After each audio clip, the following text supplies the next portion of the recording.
The year 1915 came in with sleet and mud. In the brief pause of winter, the motionless armies of both sides waited. The British government surveyed the ruin of the war's early hopes and took stock of the future. Grave doubts now replaced the first bright optimism. Powerful minds applied themselves to strategy and tactics. Was the deadlock of the Western Front permanent? Could it be broken? Would the French spring offensive succeed in thrusting the Germans back? There were those who doubted. Lord Kitchener was one. The German lines in France may be looked on as a fortress that cannot be completely invested, with the result that the lines may be held by an investing force, whilst operations proceed elsewhere. Operations elsewhere. But where? The Baltic? The Mediterranean?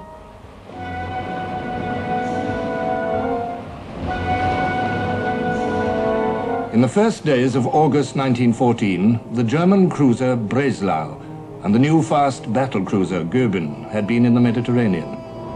16 British warships closed in on them.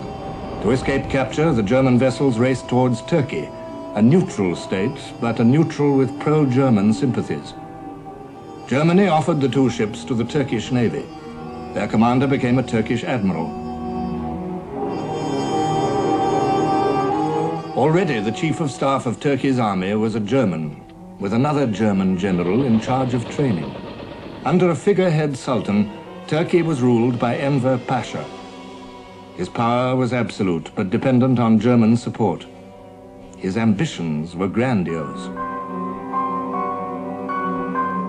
In October 1914, Enver Pasha had permitted the Goeben and the Breslau to enter the Black Sea, to shell Russian ports and sink every ship in their path.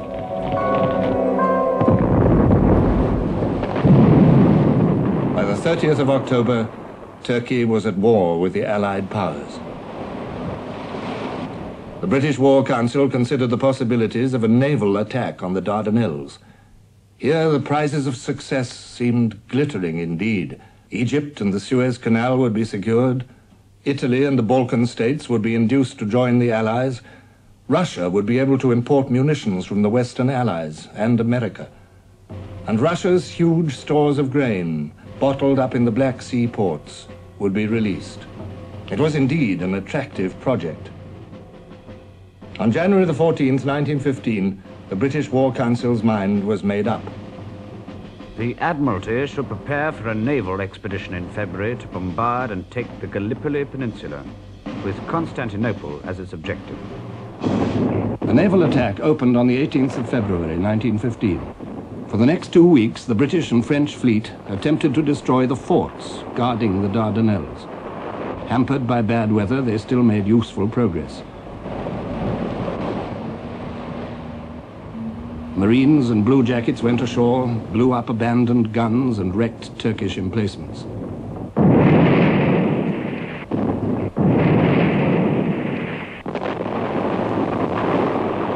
They met only light opposition. The task seemed easy. The greatest satisfaction was expressed at the Admiralty, and I found myself in these days surrounded by smiling faces. Unexpected difficulties now arose. Forts, apparently silenced, came to life again. New Turkish guns appeared.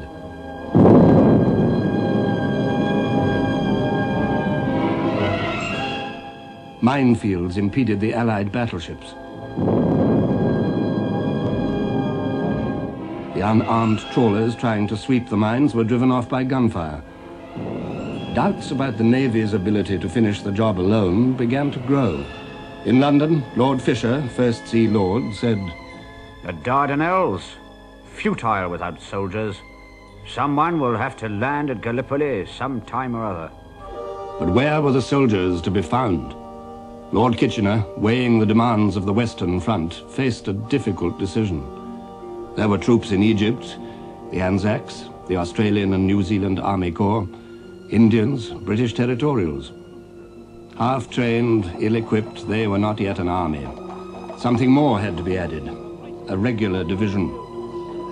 There was only one left, the 29th, and it was already promised to the Western Front. Reluctantly, Kitchener agreed to release the 29th to Gallipoli. The French government also offered a division. That made 70,000 men ready for action. As Commander-in-Chief, Kitchener appointed his friend Sir Ian Hamilton, a general of great distinction, for whom the war had not yet found a role. Kitchener told him, "We are sending a military force to support the fleet now at the Dardanelles, and you are to have command.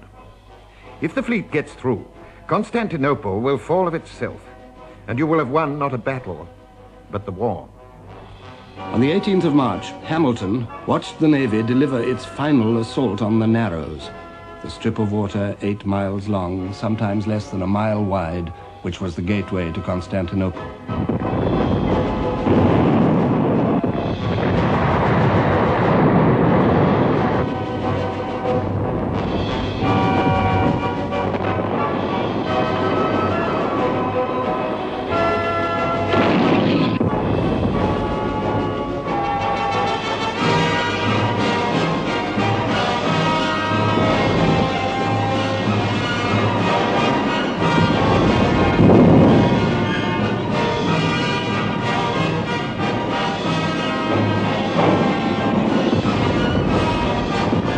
Early afternoon, and all was going well. Suddenly, the French battleship Bouvet blew up with an immense explosion and vanished within 2 minutes, taking with her nearly 700 men. By the end of the day, 3 Allied battleships had gone down. 3 more were severely damaged by mines and gunfire. The action was called off. The fleet retired from the Straits. The Turkish gunners, down to their last few rounds of ammunition, waited for the fleet to return. In Constantinople, the government prepared to abandon the capital. And then, as the days passed and the Allies failed to appear, a fierce exultation seized the Turks. Enver Pasha crowed with confidence. "I shall go down in history as the man who demonstrated the vulnerability of the British fleet." Now Turkish blood was up, and the Turks turned in a fury of revenge on the aliens in their midst, the Armenians. There were 2 million Armenians in Turkey, Christians in a Muslim country. Christians, furthermore, whose homeland lay partly in Turkey, partly in Russia. Potential traitors in Turkish eyes, and tribal enemies for centuries past. In the weeks that followed, 750,000 Armenians, men, women, and children, were savagely exterminated.